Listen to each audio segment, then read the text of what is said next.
So guys, जैसा कि आप सभी जानते हैं कि कल हमारा कंटेम्प्रेरी अकाउंटिंग का एग्जाम है and it's very important subject as it is theoretical subject of accounting and it is important because we learn lots of things in this subject and it's very interesting subject. So guys, this is the first topic I'm going to explain and I learn all the topics of this subject but I want so let's revise together. So guys, हमारा पहला topic है वो रहने वाला है emergence of contemporary issues in accounting.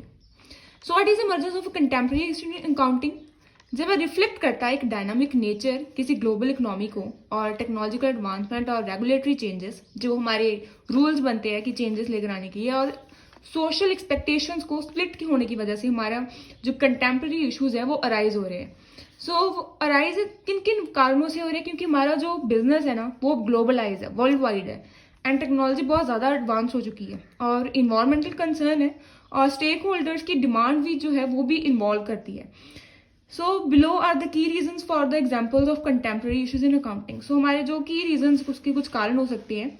So they are explained as below. Globalisation and international standards. What is globalisation international standards? Issue इसकी वजह से इशू क्या आ रहा है? ग्लोबलाइज मार्केट रिक्वायर्स की जो इंटीग्रेशन की वजह से जो हमारे ट्रांसपेरेंसी एंड कंपेरेबिलिटी की जो स्टैंडर्ड्स है ना वो बढ़ चुकी है. क्योंकि हम अगर जितने ज़्यादा ग्लोबलाइज करोगे ना बिजनेस को उतना ज़्यादा उसमें डिमांड आ रही है कि उसे भाई ट्रांसफर भी होना चाहिए और इसे हम इजीली कंपेयर भी करें. इसका इम्पैक्ट क्या आ रहा है? This led to the adoption of the international financial reporting standards. So इसकी वजह से हमें न्यू फाइनेंशियल रिपोर्टिंग जो स्टैंडर्ड्स होते हैं और जैसे उसे अडॉप्ट करना पड़ता है और डिबेट होती है क्योंकि हमारे जो स्टैंडर्ड्स है ना वो है gap, generally accepted accounting principles. So इसे लेकर इनमें डिबेट होती रहती है. सो चैलेंज क्या आ रहा है? Countries face difficulty in fully aligning with international financial reporting standards due to differences in legal, economic and cultural frameworks. So guys, इसका भी चैलेंज ये फेस करना पड़ रहा है कि हमारी जो कंट्रीज की लैंग्वेजेस होती हैं, उनका इकोनॉमिक, उनका कल्चर होता है वो डिफरेंट फ्रेमवर्क है. सबका अपना अपना कल्चर है. सो उस अकॉर्डिंग कल्चर के अकॉर्डिंगली ही अकाउंटिंग के वो डिफरेंट स्टैंडर्ड्स को इशू करेंगे. सो इसलिए हमें इनका जो डिफरेंस, हमारे फर्क दोनों में आना शुरू हो जाता है जो भी एक बहुत बड़ा चैलेंज हो गया है. सो ग्लोबलाइजेशन से इशू हमारा ये आता है कि इससे जो है ट्रांसपेरेंसी और कंपेरेबिलिटी को इन्हांस करना पड़ता है और इसका इम्पैक्ट आता है कि गैप और IFRS में एक डिबेट चलती रहती है. और चैलेंज इसमें है कि कंट्रीज डिफिकल्टीज होती है क्योंकि उनकी जो लैंग्वेजेस होती हैं, उनका जो रीजन होता है और उनके जो कल्चर है वो डिफरेंट फ्रेमवर्क्स में है. तो नेक्स्ट आता है हमारा टेक्नोलॉजिकल एडवांसमेंट. टेक्नोलॉजिकल एडवांसमेंट का इशू क्या है? हमारे जो रैपिड टेक्नोलॉजी बढ़ रही है ना, जैसे कि artificial intelligence, automation, transparency, traditional accounting practices, ये जो हमारे इशू हैं इनका इम्पैक्ट कैसे पड़ेगा? सबसे पहले बात करते हैं ऑटोमेशन. जब एक सॉफ्टवेयर रूटीन इम्पैक्ट में सबसे पहले आता है automation. Routine task are increasingly handle by software demanding new skills from accountants. अब सॉफ्टवेयर जब रूटीन टास्क जो परफॉर्म करेगा, हैंडल करेगा, तो वो डिमांड भी करेगा कि उसे अकाउंटेंट्स में न्यू स्किल्स चाहिए. सो ये भी एक इम्पैक्ट आ रहा है. ब्लॉकचेन, अब वो सिक्योर और ट्रांसपेरेंसी को क्रिएट कर रहा है जिससे कि फाइनेंशियल रिकॉर्ड्स इमूटेबल हों, but introduce new auditing challenges. जब इतनी ज़्यादा ट्रांसपेरेंसी सिस्टम में लेके आएगी तो हमारे ऑडिटिंग चैलेंजेस भी बढ़ जाएंगे. सो नेक्स्ट आता है बिग डाटा एनालिटिकल. ये अकाउंटेंट से डिमांड करते हैं कि वो डाटा सेट्स को लार्जली एनालाइज करें जो कि इनसाइट्स बियॉन्ड फाइनेंशियल रिपोर्टिंग के लिए होती है. सो इसका चैलेंज क्या हमें फेस करना पड़ता है? Adopting technological disruption and ensuring data security. So technology को अडॉप्ट करना और डाटा को सिक्योर करना हमारे लिए एक बहुत बड़ा चैलेंज आता है. Environmental, social and governance reporting. Issue क्या आ रहा है कि इन्वेस्टर्स हो, रेगुलेटर्स एंड कंज्यूमर्स से लगातार प्रेशर ग्रो हो रहा है कि वो companies sustainability and social responsibility पर भी रिपोर्ट तैयार करें कि वो कितना जो कंट्रीब्यूट कर रही है सोशल रिस्पॉन्सिबिलिटी और कितनी सस्टेनेबल है. सो नेक्स्ट है इसका इम्पैक्ट क्या पड़ रहा है? Rise of sustainability reporting frameworks like global reporting initiative and sustainability accounting standards board. अब इसकी वजह से उन्हें रिपोर्ट तैयार करनी पड़ती है उन्हें बढ़, क्योंकि हमारे जो investors, regulator and consumer demand कर रहे हैं.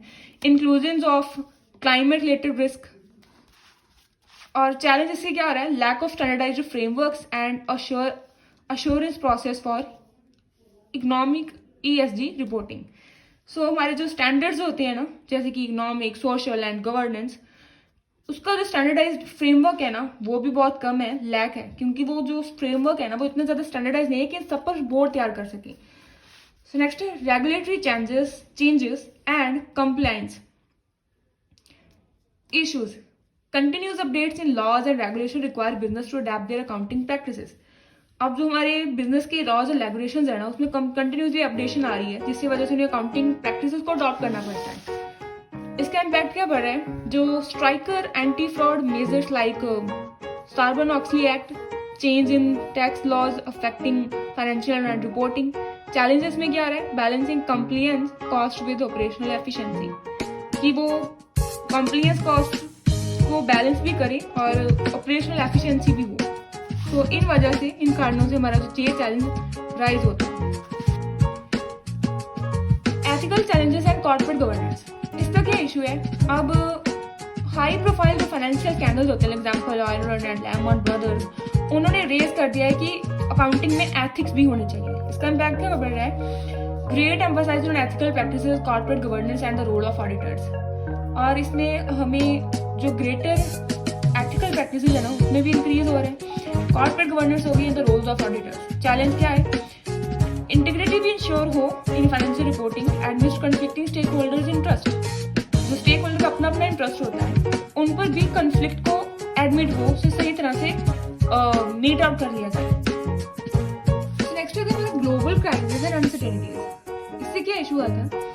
तो गाइस, जब कोविड-19 का इवेंट हैपन हुआ था ना, तो उसकी वजह से जो इकोनॉमिक रिसेशन आई थी और उसने फाइनेंशियल रिपोर्टिंग और वैल्यूएशन मेथड्स को बहुत ज़्यादा इफेक्ट किया था। और इसके इम्पैक्ट क्या आया कि गोइंग कंसर्न असम्पशंस में फोकस इंक्रीज हो गया, कि अब जो बड़े बड़े बिजनेस होते हैं वो ये इस चीज़ पर ज़्यादा फोकस करते हैं कि हमारा जो बिजनेस है वो कितने टाइम तक चलने वाला है। कि गोइंग कंसर्न असम्पशन को ध्यान में रखते हुए वो अपने सारे ऑपरेशन जो है उसे हैंडल करते हैं।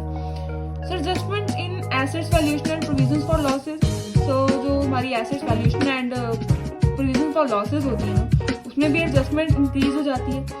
चैलेंज क्या है? Managing unpredicted uncertainties, financial forecasting. So next हमारा आता है intangible assets and digital economy. इससे क्या होता है कि हमारा जो डिजिटल इकोनॉमी में जो राइज आया है ना, उसकी वजह से इंटेंजिबल एसेट्स जैसे इंटेलेक्चुअल प्रॉपर्टी होगी, सॉफ्टवेयर होगी, that are difficult to measure under traditional accounting frameworks. अब उन्हें ट्रेडिशनल अकाउंटिंग फ्रेमवर्क्स में मेजर करना बहुत मुश्किल है, क्योंकि हमारे जो स्टैंडर्ड्स है ना, इकोनॉमी है, अब वो डिजिटल हो चुकी है। इसका इम्पैक्ट है challenge in valuation and disclosure of intangible assets, की इंटेंजिबल को डिस्क्लोजर एंड वैल्यू करना बहुत ज़्यादा जो मुश्किल है। और नेक्स्ट आता है need for new accounting approaches for digital transactions like cryptocurrencies. So हमें न्यू अकाउंटिंग जो अप्रोचेस होती है ना, उनमें ज़्यादा हमारी ज़रूरत पड़ जाती है। सो नेक्स्ट इम्पैक्ट क्या है? हमारी जो अकाउंटिंग अप्रोचेस है ना, डिजिटल ट्रांजेक्शन लाइक क्राइप्टोकरेंसीज में, उनकी जो ज़रूरत है वो ज़्यादा इंक्रीज हो जाती है। सो हमारा चैलेंज हमें कौन सा फेस करना पड़ता है कि हमारा रेलिवेंस और वैलिबिलिटी है ना, दोनों बैलेंस होनी चाहिए फाइनेंशियल रिपोर्टिंग में। अब हम कंक्लूजन ओवरऑल निकालते हैं कि जो कंटेम्प्रेरी इशूज होते हैं ना, accounting emergence as a business operate in increasing complex environment. हमारा जो इन्वायरमेंट वो कम्प्लेक्स होता जा रहा है। अकाउंटेंट्स को इन्फॉर्म रहना चाहिए, must stay informed about the challenges and adopt to new challenges through continuous learning technological proficiency. अब जो हमारे अकाउंटेंट्स है ना, उन्हें मतलब इन्फॉर्म रहना चाहिए कि कौन कौन से चैलेंजेस आ रहे हैं और वो कौन कौन से न्यू चैलेंजेस को अडॉप्ट कर रहे हैं, अडॉप्ट कर सकते हैं लर्निंग टेक्नोलॉजिकल प्रोफिशिएंसी में। टेक्नोलॉजिकल को एफिशिएंट तरीके से लर्न करने से वो जो हमारे चैलेंजेस अडॉप्ट कर देते हैं। And adherence to evolving standards within, उनके जो स्टैंडर्ड्स हैं उन्हें भी लर्न करना चाहिए। This ensures the profession remain relevant and trustworthy in meeting stake holders की ट्रस्टवर्दी को मीट करने के लिए हमारा जो ये प्रोफेशन है उसे इंश्योर हो जाता है। सो इसकी वजह से हमारा जो प्रोफेशन होता है ना, वो रेलिवेंट रहता है और स्टेक होल्डर्स में भी ट्रस्टवर्दी का इन्वायरमेंट बना रहता है। So hope you got it full the concept that is emergence in contemporary issues in accounting. So if there is any kind of doubt, any kind of problem you are facing, please comment and keep supporting. Thank you.